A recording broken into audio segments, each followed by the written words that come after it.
back. Welcome back to the Weekly Roundup, the place where we unpack what's been going on in the yoga and wellness world and what we've been coaching our clients with. So I am here with DJ Carol, who will be having an awesome playlist for the Summit Boat trip.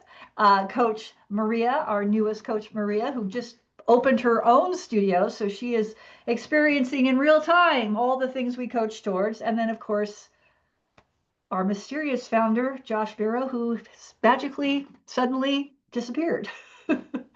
So welcome. And what's going on? Marija, oh, there he is. Marija, you posted a really great question in our coaches group, Slack group, about YTTs. Let's kick it off with that. Sure. So the question was, what do you do or how do you handle, I would make it even broader, like how do you handle a teacher training in terms of like what profit goes to the studio versus what percentage of the revenue goes to salaries and paying teachers, and what happens when the teacher that has been running the teacher training for years and who has been with the studio like for a long time, like one of the OGs, decides that they want to double their salary 1 month away from the teacher training. Nice. Like, oh, they're already committed to doing the teacher training. Yeah. Oh, yeah. Line up. Yeah. They've already that detail matters. That changes my answer quite a bit. Okay. I would say that first off, they're less important than they think they are. I'll just straight up say that.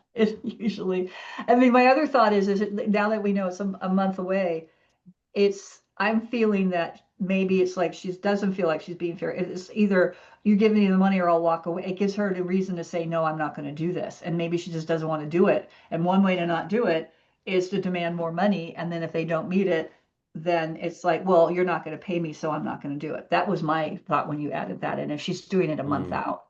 And then my other thought is, did they have an agreement saying what the pay was going to be? That's the big question. And there's the rub. Yeah. That's the actual solve. That's the actual solve. Or that's the lesson for the future solve. Yeah. For anyone listening to this, it's like, this is exactly why contracts, agreements in writing signed with these details, even if it's a little janky to start, matter. Yeah. It's not about the legal protection part. It's about having something external to be like, hey, dude, like, here's what we agreed to. We're all on page with it. This is clear. What gives, Yeah. Carol? I mean, I agree that would be the future solve, and that's hard to do in retrospect once you're already down this road.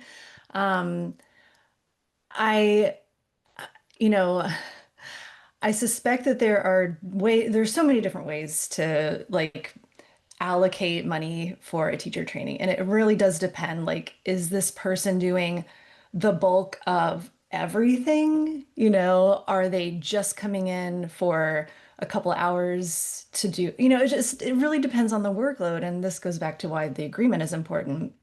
But, as the owner, I would also just look at, and I think Terri, you've emphasized this before, like the payment comes after the expenses, right? So like you're also thinking about those kinds of things. The studio itself has so many expenses that are tied to a teacher training or some big event. And so to look at it from like that perspective and making sure that all the expenses are paid as far as like advertising and the fact that you have credit card fees, like big credit card fees, because it's a big payment. And then to look at like, how important is this person in the scenario? And like, is it worth like the studio taking like such a deep cut because this person now wants like double their salary from the year before? So there's so many things to think of. And I don't have the official answer, but it's like, it's one of those, like, if I felt like they were worth it, I would have a sit down with them or maybe go through, here's what the studio needs to make. here's what's left and what I can pay you, you know, but this is like there's a budget associated. You don't just get to snap your fingers and double your salary. And I would be really pissed about an OG employee coming to me and wanting to pull that a month before teacher training. Like it would just not, our relationship would change forever after that, you know? So it's a really tough situation to be in as a studio owner and knowing how to handle it with grace. And so yeah, I don't know if I have the right answer, but those are all the thoughts that are coming to my head in this moment. Go ahead, Josh. No, I agree. I feel like it is a tough position. There isn't a perfect answer sometimes. The one thing I would say that's kind of simple is like, and I don't know, it sounds funny to say this because it's so simple. Like you can say no as an owner. Like you can just be like, no, like that's not in the budget. That's not the agreement. We're a month out. Yeah, that's what I was going to say. Sorry, no. Not I can't do it. Not here's why. Not just no. That's full stop. And if they spaz out on that and even ditch you, like that really sucks. And it tells you And something. well, we'll go there in a second, but like if anybody in your studio or in your business is holding you hostage, like that's not fucking right. Can we just be clear? Like the business itself can do that to you sometimes, can be a little bit of a ball and chain because it's just hard and you have to be responsible for it and whatever else. But that's just like, you got to take responsibility for it. It's your business. But when we talk about people operating in it in an unprofessional way, including even your students doing weird stuff, like if anyone's holding you hostage in your own business, that's not right. Something's messed up. It's probably communication. There's definitely a systems level question there. But just know that like that's not right. That's not right, and therefore also you can just say no to something. Now, specifically to this scenario, because I want to get to the initial question, Maria, that you asked too about like how do you do the pay and everything. And Carol's right. There's a few ways to do this. There's not like one hard rule for it. But in this specific situation, let's give this person the absolute benefit of the doubt that they're just kind of oblivious to the fact that this is so insanely unprofessional. And me personally, I would interpret it as actually rude or manipulative. Oh, incredibly. Like this is very manipulative at this point in time, you know, that you would leverage things like that. Like that's just, yeah. So, but let's give them the benefit of the doubt and say, okay, they're just oblivious to that. This is inappropriate in this way, and they have their own shit going on, and they've got hyped up doing listening to some, you know, Podcast. self-help podcast on the way to work sort of thing. And their husband or boyfriend is like, yeah, you should get paid double. And they're like, yeah, I should get paid double. I'm going to ask for it. If I don't ask, I don't know. And they're like, actually, this is a positive thing. This is someone under your employ who's excited about what they're doing, who's like, I want to get paid more because that's also exciting for me. And this is an indicator of me understanding that I bring value to the table and I want to bring more value to the table and I want to get compensated for that value. Let's make the assumption all of that's there. Then I would just go to what Carol's saying. And it's like, this is just a conversation that there's definitely a required conversation here either way. That I would, you know, you could go into it with all that assumption. Be like, hey, this is awesome that you're coming to me and want to raise. It's awesome that you're this excited about this. It's awesome that you understand, you know, that you've been honing your craft and increasing your value and making this a more valuable product that we have and that we're going to help more people. Like hype them up. Be like, let's sit down and map out a discussion, map out a plan for like how this is possible for us to get you to where you want to be through this mechanism. And asterisk, we're a month out from this one. We don't have that plan in place. This is extremely disruptive and also distracting from right now we should be focusing on the final sales elements of this and the students who already signed up for it.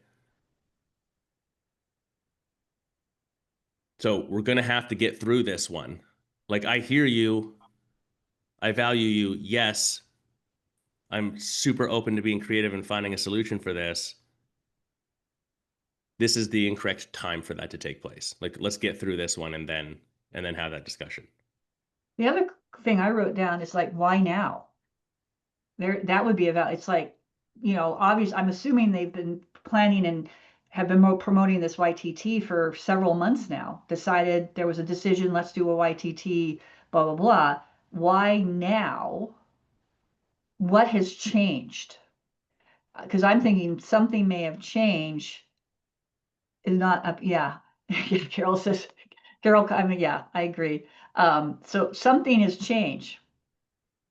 So what was that? That could be a valid question. It's like, yeah, how did we get here? Because we've been planning this thing now for X amount of months.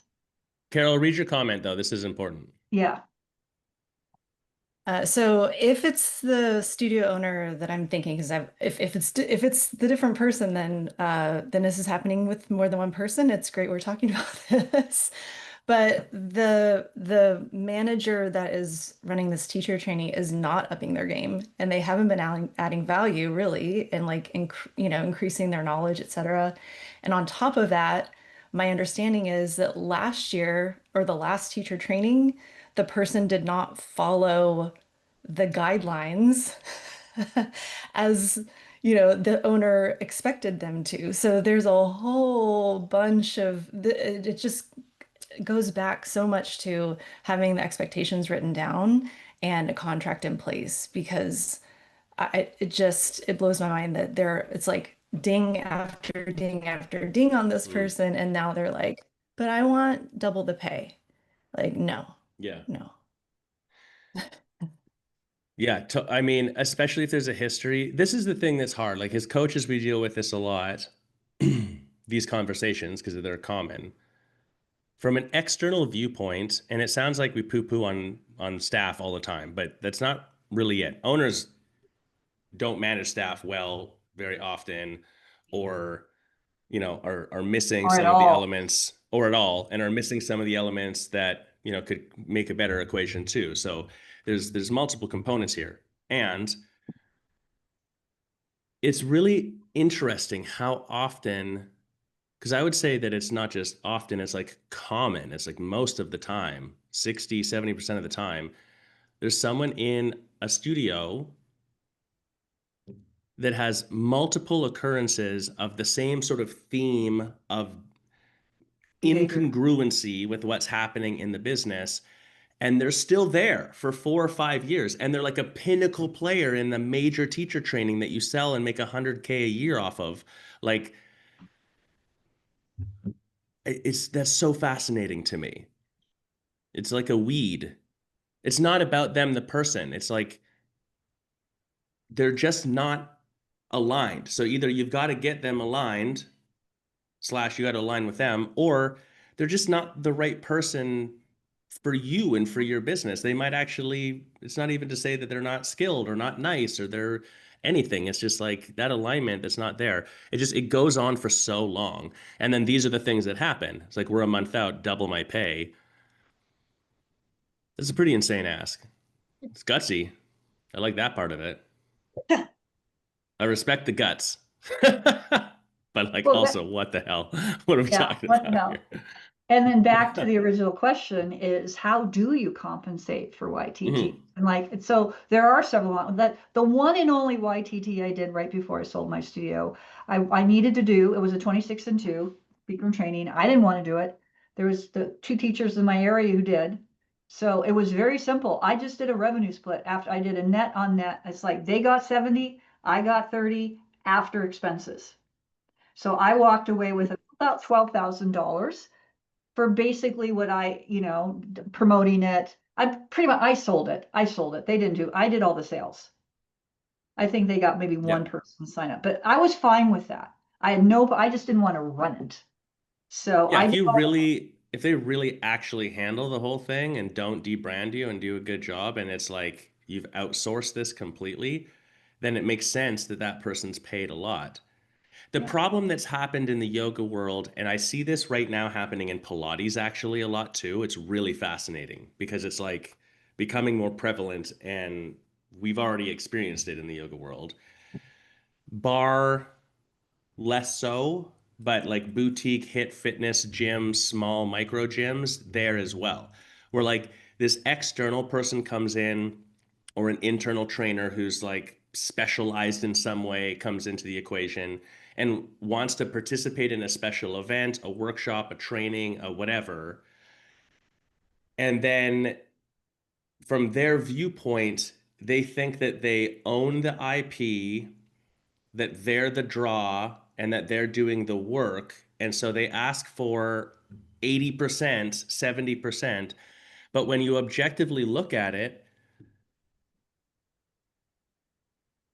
they don't, like, they bring a unique skill to the table, maybe at best. And that's it. They don't actually bring anyone else into the business. It's your student base. They don't handle the payment processing. They don't do the sales conversations before. They very seldom make the poster. They don't send the email out or the multiple emails. They don't talk to the person at the desk. Like, they're not participatory in any of the things that actually, from a business sense, make this thing happen. And so why would you get the lion's share of the thing?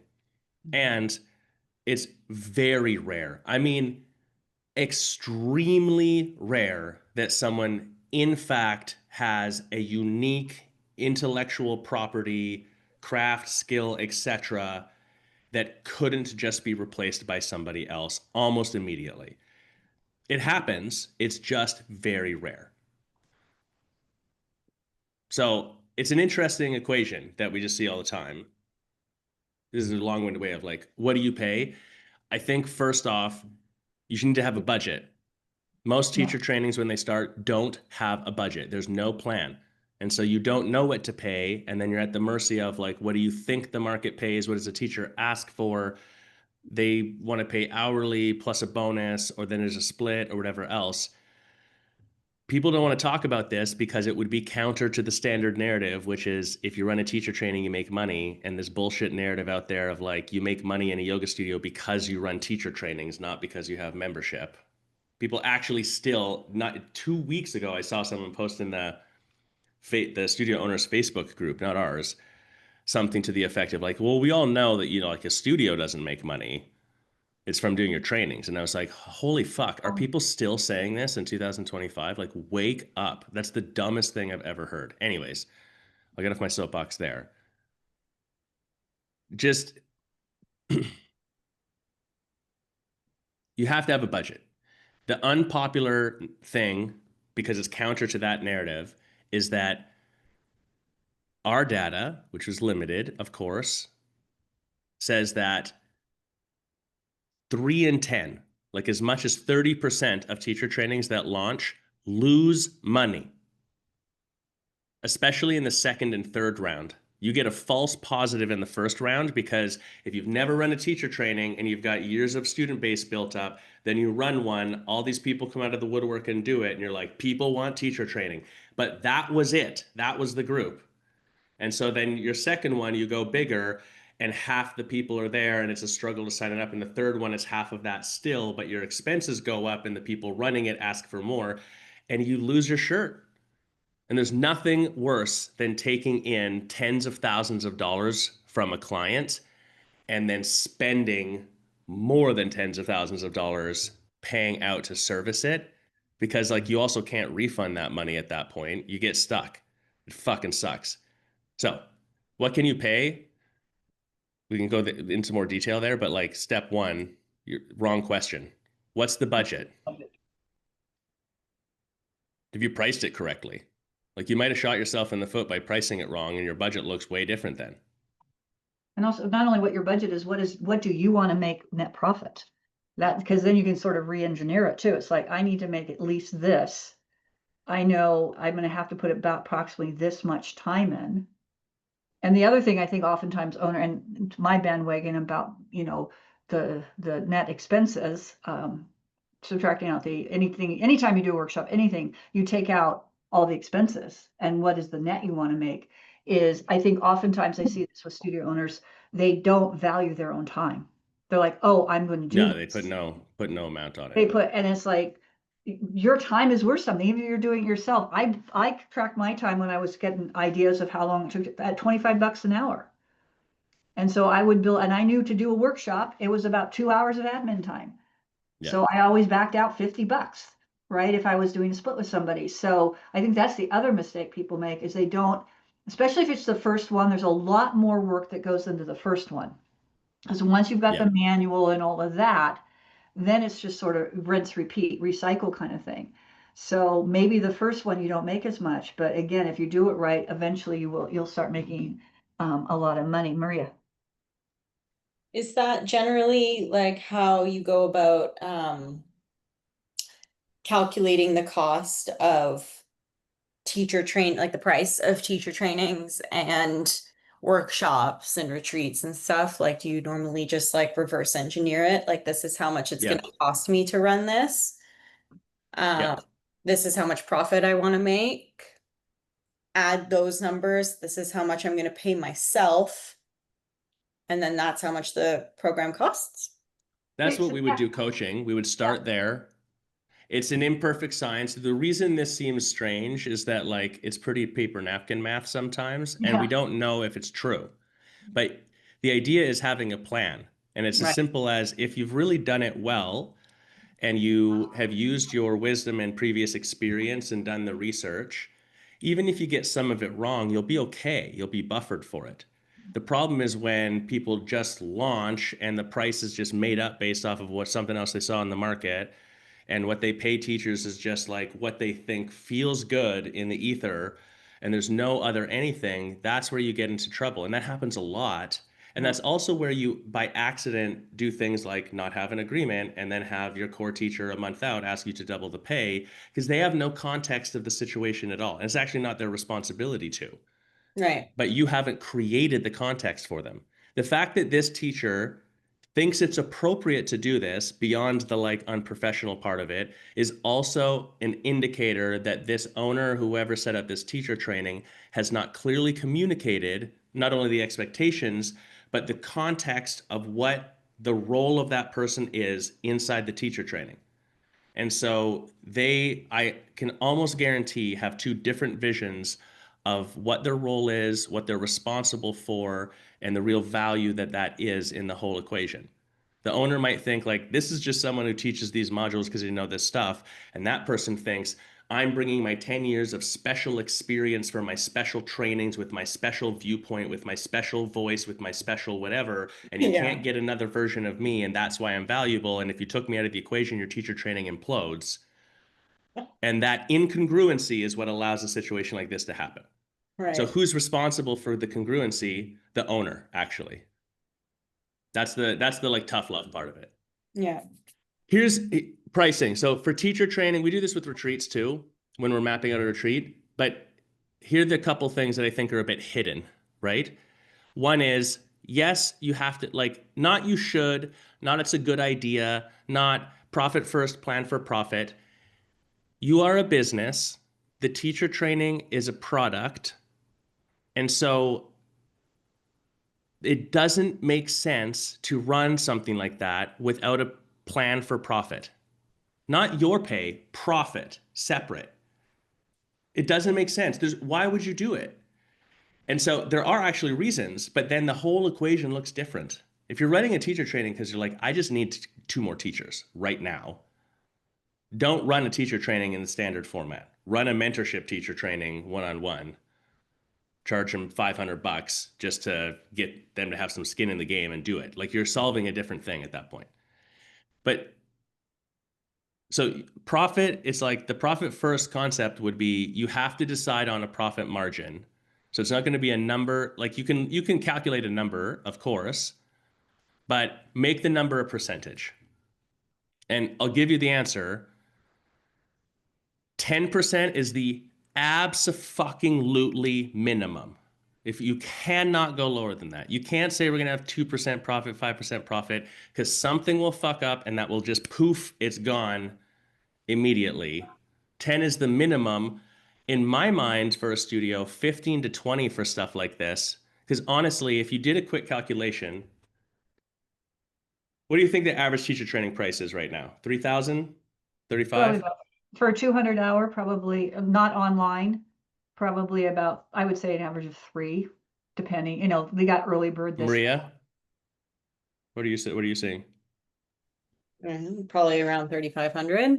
Yeah, I kind of think so too. Let's say 3,500 times 20% is 700 for a 200-hour teacher training. It's going to be at least 6 weeks, depending on how you run it. If you're doing an intensive versus whatever, but let's assume it's not an intensive.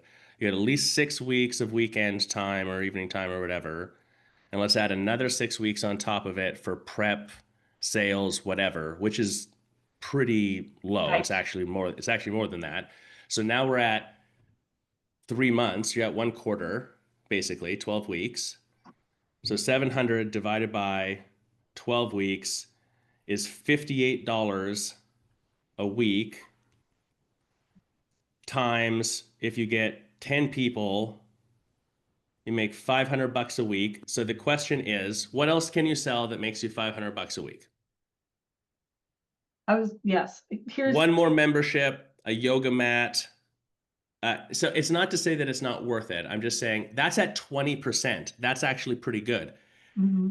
Do the same thing, 3,500 at 10%, and now you only make $350 per person times 10 people. You're going to clear 3,500 total in, let's say, 3 months of effort. Go through your system, find 4 people that you think would be eligible for an annual, and phone them yourself personally, and by tomorrow we'll make $4,000. And like, that doesn't add up. So that's not the only reason to do a teacher training, I understand. I'm just saying you've got to have a profit margin there. Sorry, Terri, 2 other things. Here's the surprise. So 10 minimum, 20 I think is better. You have to have a flex percentage on a teacher training. This is the one thing no one puts in. I think you have 5 to 10% of like the rainy day, I don't know, something's gonna fuck up buffer percent, because it always does. If you're lucky, you get more of it, but like planning for like the hidden expense is something that doesn't happen on teacher trainings or on retreats, and it always happens that there's something you didn't predict. And then the other big one, this is one of the few cases that I actually put this into the equation, is payment processing. Mm-hmm. On a transaction like this, even if you're on the clean side in a studio, 3%. well, it's 3.5% really. Even if we're generous in saying it's 3%, like it's $105 just immediately gone, poof, just for running the credit card for this thing. Yeah. When I did that's the low side. I think for a lot of studios, it's 3.5%, even 4% sometimes. So again, you might as well budget, round it up, 4 or 5% in payment processing, because consider also, like, I don't know, a couple phone calls to ring it through. So right out the gate, we've got a minimum 10% profit, a 10% buffer, and a 5%. So 25% is gone. You haven't been paid. A teacher hasn't been paid. No hard expenses have been covered. Nothing. So I would start there. Actually, you know what I would start, where I would start, Josh? I'd start with the why. Why are you doing a teacher training? Because sure. Well, and the reason I say that, I mean, if you're past that, if you're actually budgeting. Right. But the reason I say that is because you mentioned that Facebook group, is that if you're running a teacher training because your studio is not profitable, that's not going to solve that. So if you're running a teacher training because, oh my gosh, I need to make more revenue because my studio is not profitable, I'm not paying him, all these other things, then you need to solve that problem first to make the studio profitable, because you're going to be spending a lot of time and energy doing that for a much smaller return, as Josh just said, versus using that time. And what if you spent $500 a week on spending that $500 or that time allotment on doing your first visit flow, dialing your sales process, training your team so that you're getting the conversions, all that kind of stuff that you need to make a profit. Then once you're there to that point, now we can look at additional revenue streams like a YTT or a retreat. But all too often, I think everybody's like, oh, let's do this because it makes more money. Well, if your studio's bleeding money, this is not the way to solve it. Yeah, I mean, they do make money. They should be profitable. Yeah. They are a good idea. It's an organic upsell, cross-sell in the business. There's no reason not to do it in a lot of cases. It's just, I agree. Look, if you are doing a teacher training purely because your studio is not making any money, and that's the only reason at all, it's exactly the same thing as you just running ridiculous sales on your memberships. It's the same thing because you're going to have a bunch of income. Then you're going to lose all that money servicing it, and you'll still have nothing, and there's nothing recurring, and you didn't build up membership base or evangelism really, and then you have to do it again. And then you're going to be in a cycle. There's studios that run 3-4 teacher trainings a year. There's entire studios where the whole business model is just a perpetual teacher training, and that's how they make all of their money. And I've seen the numbers on those studios. I can think of one right now. It does $1.2 million to $1.5 million in gross sales. One location, perpetual teacher trainings all the time. Their entire model is just an engine to get people into teacher training. And then you think, oh, well, $1.5 million, like that's a lot of money. The owners pay themselves $60,000. Yeah, it's ridiculous. It's so inefficient. Could that model work? Like, I don't know, maybe, but just, I don't know. There's some other rant there too about like, why are we trying to produce? People should go to teacher training, but like, why build a model that just only spits out yoga teachers? That's part of what has made the industry difficult, actually. Well, you know, the other part of teacher training too, where you can help with expenses and time and things like that, is this is where you can lean into some technology. Like I have a client that now they don't do the anatomy anymore. They pay for an online anatomy course. And that is included in there. They bundle it into their YTT so that it's like, let's do the anatomy online, do the yoga philosophy online. Lots of good things, resources there. Then we spend the classroom time actually teaching, learning how to teach yoga. Yeah. As opposed to sitting 8 hours with a notebook on anatomy. So there's ways you can get super efficient at running YTTs where the human time you're spending is really dialed into actually helping people, mentor people, learning how to teach a yoga class and what that entails, as opposed to anatomy lessons and thought, so that's the other thing you can lean into with a YTT to help it make it more efficient.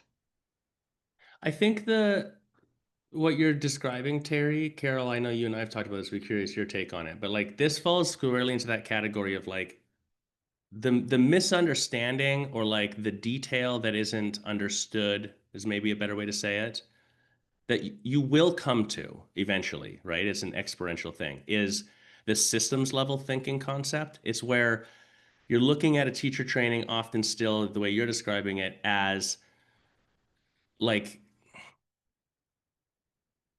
this thing that I designed by making a workbook and having people run it. You're asking the who question, but that's not scalable. You're not asking, and scalable doesn't just mean making it bigger, it means efficiency as well. And so actually what you just said, Terri, like anatomy is a good example, history and philosophy. Is it better to have someone live teaching those things and making it more interactive? Sure. If they're an exceptional teacher at it and there's actually a plan for it and they actually are able to present and interact and make it like that. But if they're just standing there talking and you're just looking at a workbook anyways, why? And that stuff, anatomy a little bit more debatable, unpopular opinion, super unpopular opinion. You could know fucking nothing about yoga history, chakras, spiritualism, the lineage that you're from, anything to do with any of that stuff whatsoever and teach a bomb yoga class pretty fast. I'm not saying you shouldn't learn this stuff. I'm saying that stuff feels like a requirement for the longevity of honing your craft and understanding what you're doing, and is very empowering. And the majority of teacher trainings that have that have missed the idea that that's just because it's common. And the reason that it's common is because Yoga Alliance said so. That's the only reason. So it's just interesting to me. So to your point, it's like, yes, if you can systemize some of this stuff so that it's very consistent, it's more consumable, it lets you recalibrate your efforts towards making a great teacher for your studio, that's a smart play. Sorry, Carol, you go ahead. It's the systems part of this that I'm like, No, what's coming up for me is the fact that, one, I never wanted to, and we never did when I owned it, run a teacher training for all of these reasons. Like, yeah, anyway, but I did need teachers. And what's coming up for me when you're saying this, Josh, is like when I needed teachers, I did the kind of like the one-on-one and just taught them how to teach a kick-ass class. Like I didn't make them read a book. I didn't make them like anatomy. Like we talked about anatomy, obviously, when I was explaining how to teach the postures, but it wasn't, I needed somebody quickly. We just learned the dialogue. I taught them how to teach a good class. We talked about, voice control, breath control, like dynamics, and, like there's all these other things that, like you said, like you can teach a really bomb class without knowing all that other stuff. Yeah. And that was my way around a lot of this stuff. When I needed teachers. And it worked really well. I mean, there's still teachers there that are teaching. And so I haven't checked in to see if they've learned more about anatomy or the lineage or anything like that. I really don't think that a lot of us care. Like the students don't care. They're not really asking about where's my chakral alignment, blah, blah, blah. Like they come in for a class. They want to have a really dynamic teacher. They want to have a knowledgeable teacher about what the person is teaching them. Anyway, so I'm kind of going roundabout here. But yeah, those are the thoughts that come up whenever you're saying that. So Well, Carol, that actually reminds me, sorry, Josh, is that's the way it used to be. yeah. Right, way back. It's like you had your guru, and this whole YTT thing is just sort of definitely a Western thing to make, to do this. And we all know teachers that YTTs turn them out constantly, and they're crap teachers. They don't, I mean, it's like, then you have to teach them how to teach. You have to, and that's what everyone sees. Like a lot they of come times, back and we've had lots of training, now as the owner, I've got to actually teach them how to teach a class. Like that just drove me nuts. Yeah. So this actually that's the most common commentary from owners that send, and it's not that it's incorrect. It is a little judgmental, and also to me, it's an entire misunderstanding of the equation where it's like, in my opinion, a teacher training is the starting line. Like, of course you can't teach a great class. You're a very special person if you can teach an exceptional class coming out of a teacher training. And it's unlikely that it's the teacher training that did that, no matter what you do. It's too much information in a compact time. It's the starting line. It's the foundation. Then you become stronger at teaching. And in my opinion, mentorship is not a good idea. It is a requirement of that. That's my opinion. It's not shared often.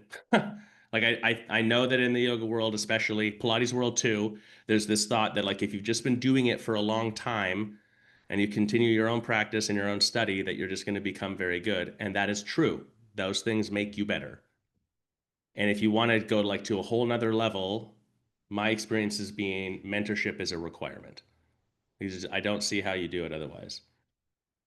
It's very, or at least it jumps you ahead like years. Well, in fact, Josh, there's a lot of studios I've worked with that do YTTs. They now offer an add-on mentorship program for that exact reason, right? It's like if you want, it's still not a guarantee of a job, but this gets you your certificate. And then if you really want to get prepared, we offer this 4 or 5 whatever week, however much long, mentorship program where we actually will do some team teaching, and it's like, and this is how you actually teach a yoga class. As you said, Carol, it's like they come back and you have to train them anyway. So why not, do that? And I have a client that bought another studio, an existing studio, and not teaching their modalities. So what they did was they said, they charted, it said, look, if you want to continue teaching, you're going to need to go through this training on how to teach our classes. Mm. And it's going to cost you this much money. I've seen that. You have a bridge program. A bridge program. I think that's exactly what they call it, something like that. So, there's a whole nother aspect of that could be, that you could access. I don't know where I was going with that, but this mentorship, Bridget, I'm really curious, as one of the teacher training experts really in the group here, your opinion on this. This all came out of like, what do you charge for teacher training, but also how do you budget for it? And most importantly, what do you pay the people running it? And how do you structure that? What should they get paid, etc. But the only other comment I would make, Terri, spinning off of yours, is just like, to me, when we're talking about creating a teacher to teach in your business, what you're talking about is product development. They're the delivery mechanism. They're one component of the, I would say, 4 major components of what your product actually is. And so there is no cost to you to make your teachers, like you're already who've done a teacher training, better and more calibrated to your specificity, and to support them in their, like, that costs you zero in the long run, because what you get out of it is a better, more congruent, solid product, which sells better, helps more people, etc. And somehow that's sort of missed. And this getting people to pay for mentorship component of it is becoming very common. I'm not against it. It's just, again, what are you solving for? If you're trying to make your own teachers better, why would you charge them for that?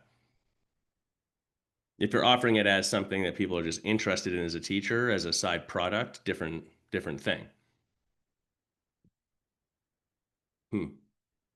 Bridget, how do you make the calculation on what you're going to pay the staff for a teacher training? Well, this will be this is like a total tangent, but I am reevaluating whether I'm going to run my teacher training in January, my 2026 one. But I have been the main staff member for the entire time, pretty much. So I don't I pay, there's a couple things in the past I've done, like contracting for like a couple lessons here and there, but ultimately I stopped doing that anyway because it wasn't what I wanted to teach. And that is actually that's in general a problem with staffing. I think that when it comes to making the calculation, it's going to be different for everybody. It depends on like what you're running your YTT for. Like, is it for revenue and profit? Is it like a profit stream for your business, or is it mostly to like get teachers out of it? Like, what does it really look like? Because for me, yes, it's nice to like put that money, especially because I teach the whole thing. So it's like mostly profit for me. But the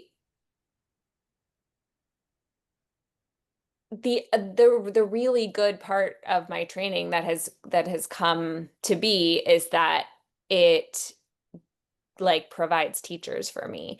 And so honestly, if that was going to continue to happen without me, I would pay a lot of money to make that happen.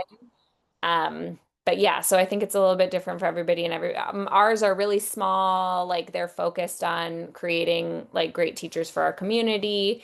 And so yeah, I would pay a lot, but I also if it's so like if you're designing the curriculum, that's an entirely different thing. If you're just delivering the curriculum, are you mentoring these people who are delivering the curriculum, which you probably should be because you can't just let people run wild with your material. So I think there's just so many things at play.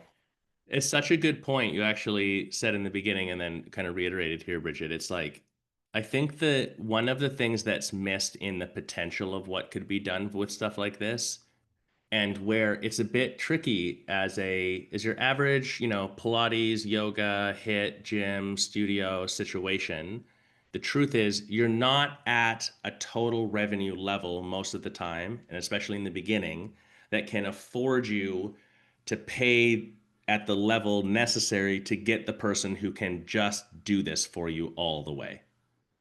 That's like, it's just not in the budget realistically. And so, but we still behave like we want that to happen. And so I still hire Marija to like run my teacher training because she's my senior teacher, even though she's got to create half of the stuff and has to figure out how to do it. And I still want to suppress the amount of pay for that. That's a tricky equation. And that's where a lot of, I think, tension comes from. I think the path that gets missed, and this is not specific to teacher training, it's multiple places in the business that this happens, is looking at it like, first I actually have to define first what this thing is. What's the product? Then I have to build the product, and then I have to build the engine of distribution of the product. Then once that's built, I need to put operators of the engine in place. Or we use the term seats. In a teacher training, let's say there's 5 seats total. Like look at it as a separate entity, a separate business altogether. It has like 5 seats that have to get filled. That might be 5 different people. It might be 1 person. It might be 3 people, whatever. But until you have that definition and know what you want and have the system for someone to exist within and have the outcome there, et cetera, then how do you even hire for it? How do you know what the value of it is? And it's a much different hire if I say, hey, Carol, I have a course on how to do this sequencing. You're exceptionally good at this. I'm going to train you on exactly how to deliver this information that I've already built. These are the goals and outcomes. You're responsible for the delivery of it. Here's what I can pay for that. Do you want to do it? Yes or no? But like what I'm paying Carol for at that point is just doing the tasks, doing the action. It's not negative lower level, it's a lower level pay tier type of job at that point. If you don't have any of that, you're trying to pay at that pay tier, but you're asking someone to be at the leadership tier where they're also inventing all this stuff. That's actually unfair.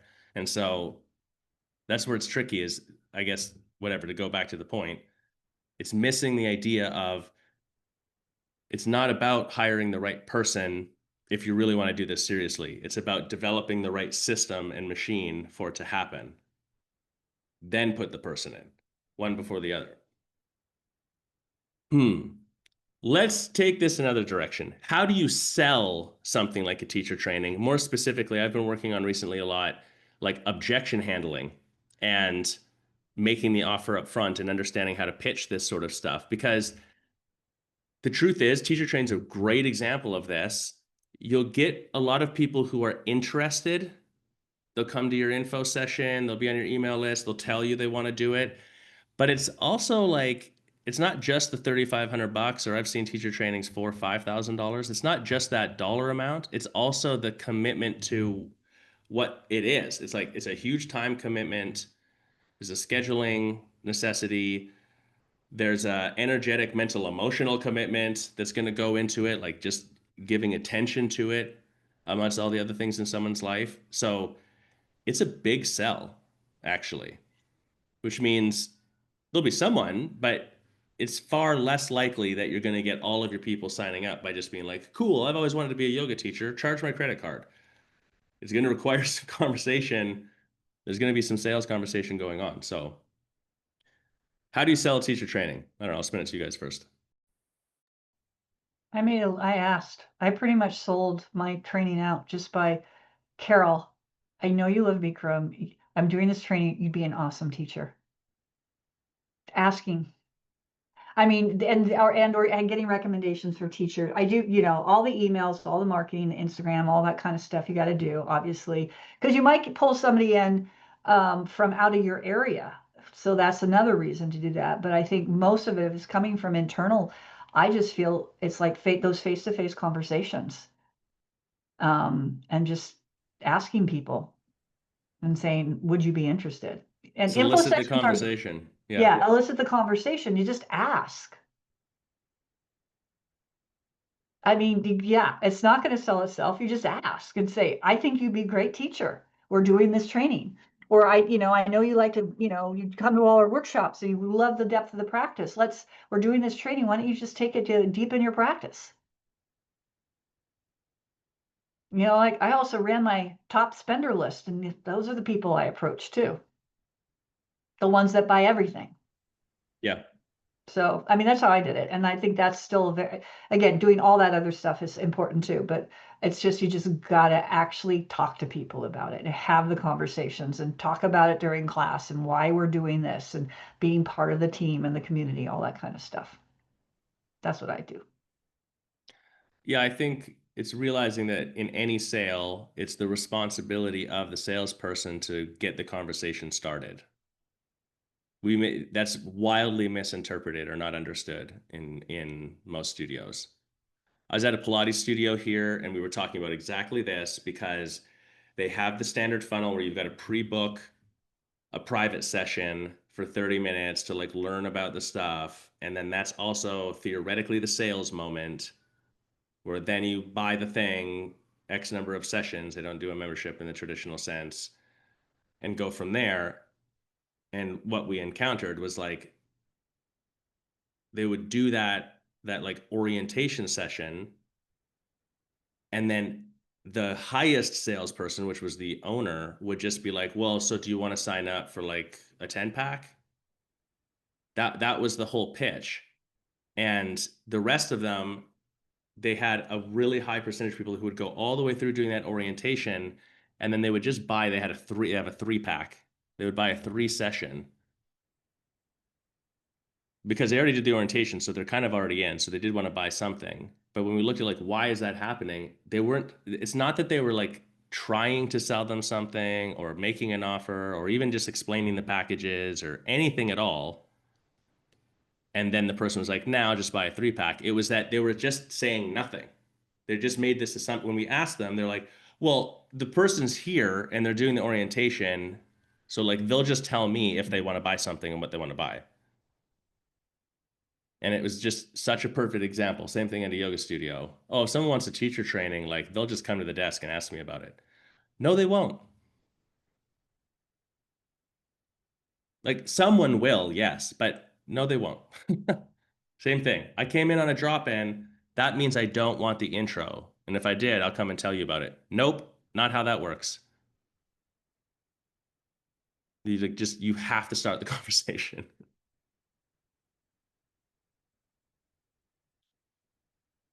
Marija, objection handling, I think, is something you're exceptional at. You and I have trained and practiced a lot around it.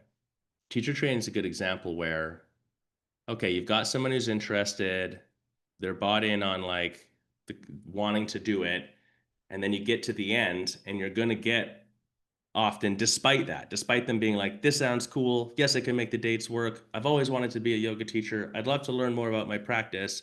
And you're like, awesome, it sounds like you totally love this, let's sign you up. They're like, eh. Like that's the moment you get a waffle. What have you seen, teacher trainings aside, like what at that moment, that waffle, that sort of objection or that friction, what have you seen? Like what comes up usually?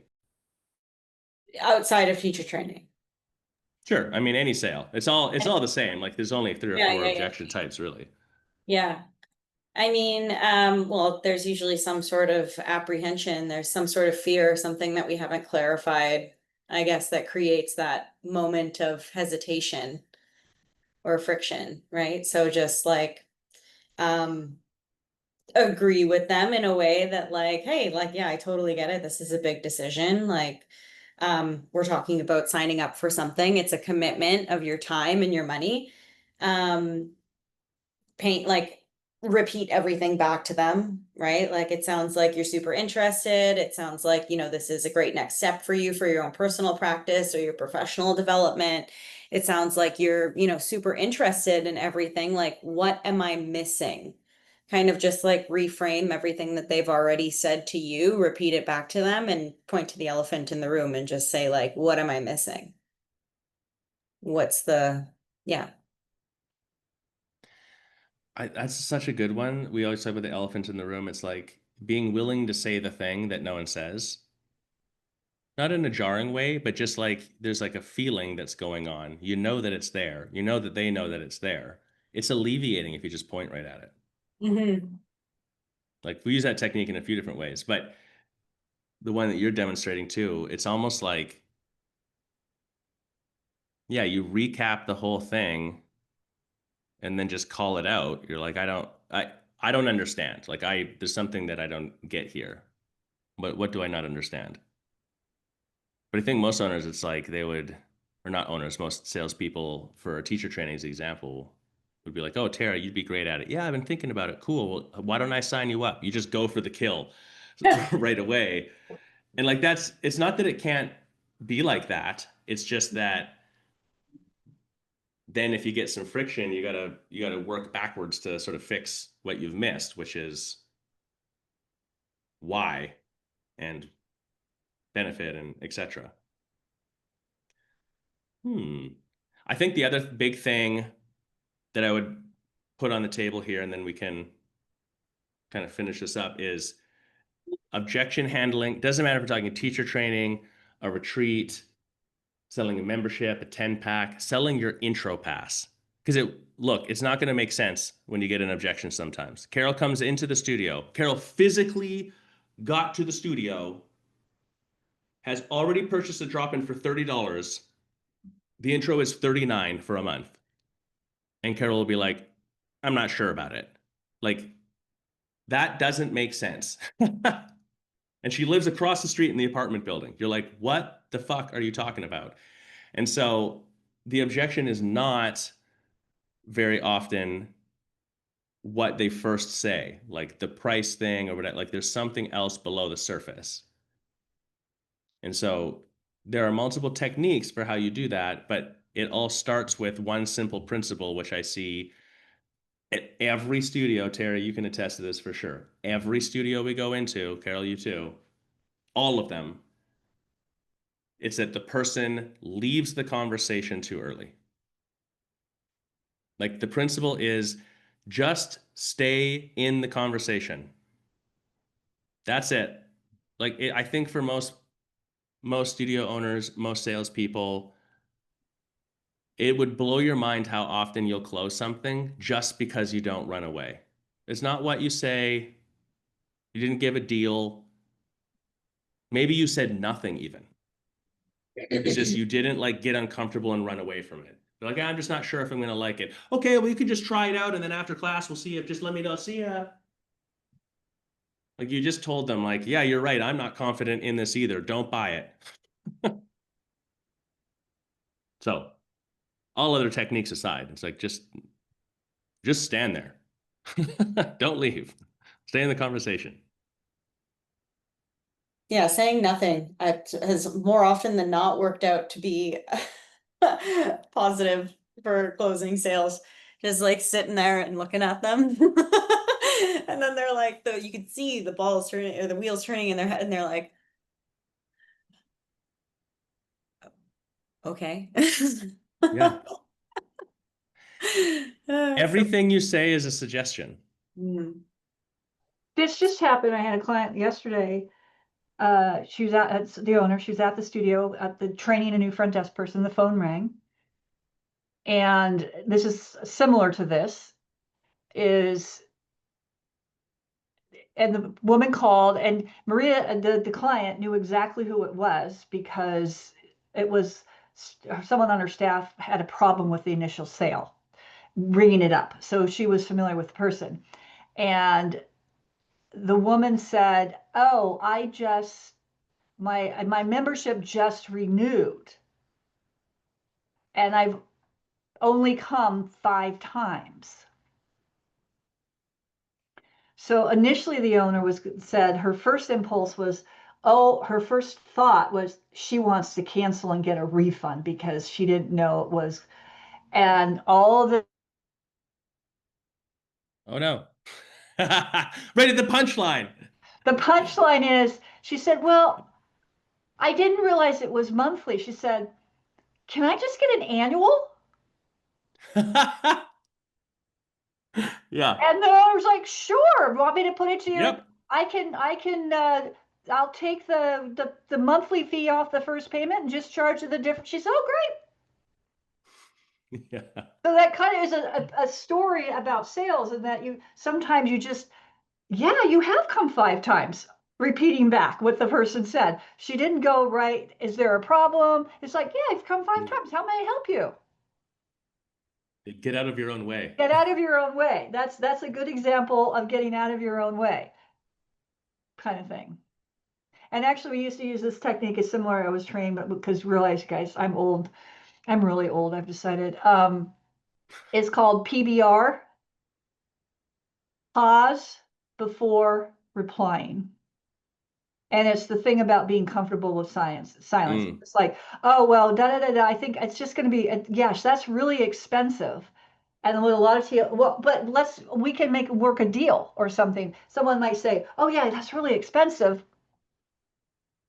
And I really know I need to spend the money. Right? Because it's the technique is, don't respond, give a little pause to see if they're going to say something else, because to what you're talking about is, and we've talked about this, people are uncomfortable with science. If you don't say anything, then they will rush in to fill in the gap. And that's often when you get the real objection or something that gives you some context of where to go next. So that just triggered for me too, sitting in sales training back in the mid-90s.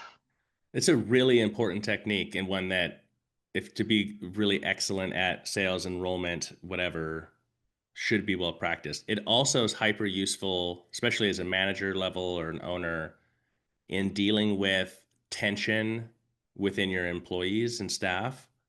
Or like if someone says something and it comes off passive aggressive, or the tone was off, or is confrontational or whatever, it is wildly powerful to just pause, like just stay right there, stay completely relaxed with no reaction, and just kind of just stare at it for a second. And half the time, you're right, it's like they start backtracking. You don't say anything and they start backtracking because they catch themselves. It's like it just hangs out there and then they get to see it for a second. Sales, same thing. It's like, whatever. Going back to one of the points, everything you say is a suggestion. And so sometimes if you say something, even if the information is correct, you have taken over their brain, where they're now thinking about what you've said instead of thinking about what they were thinking about, which might have been they were about to say yes. And in a weird way, I say it like this, I don't know a better way to describe it. It's like you've given them the ammunition to fight you. If I say nothing, there's nothing for you to react to, respond to think about, whatever else. As soon as I say anything at all, you can take that and make a decision. Do I like that? Do I agree? Do I not? And if I don't like it and don't agree, then I'll use it back at you as the reason why I'm going to say no. And so being specific in what you say, and really, you're not the one deciding what to say, they are. If you're really listening to them, you're repeating, you're responding to directly and only what they've said. That's the best way to stay in the safe zone. Golden rule of sales. I was sure you were going to talk about shotgunning beers for a minute, Terri. PBR. No, the golden rule of sales. The salesperson controls the structure.